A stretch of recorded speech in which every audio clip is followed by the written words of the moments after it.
I designed a special, unique teacher's manual for the textbook and for the textbook users to make it as easy as possible to teach the material and the content in the book, but also particularly to engage students.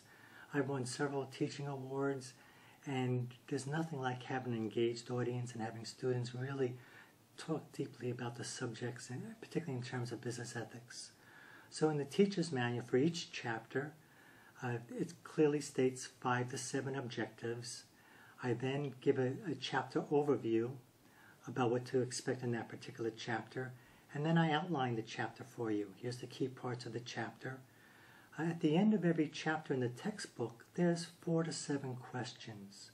I answer all 4 to 7 questions in the teacher's manual for you. Very clearly outlined, very clearly linked to the textbook.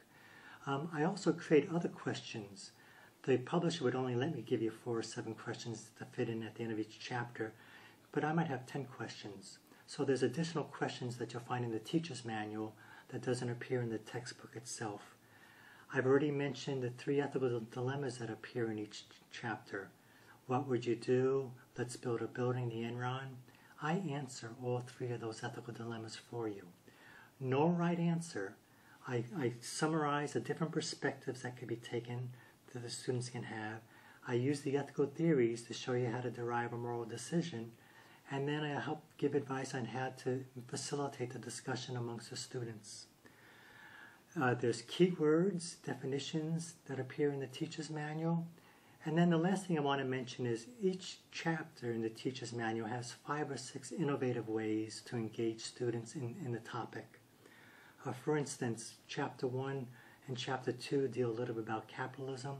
So when I teach that in class, I have my students debate the ethics of capitalism. I give them a 1 to 6 scale. 1 is capitalism is very, very ethical. 6 is capitalism is very, very unethical. Students have to choose between 1 and 6. Then after they choose that number, I put them on teams with people that agree with them, and then we have a debate in class. It doesn't take much preparation because the students already have ideas on how ethical they think business is or isn't.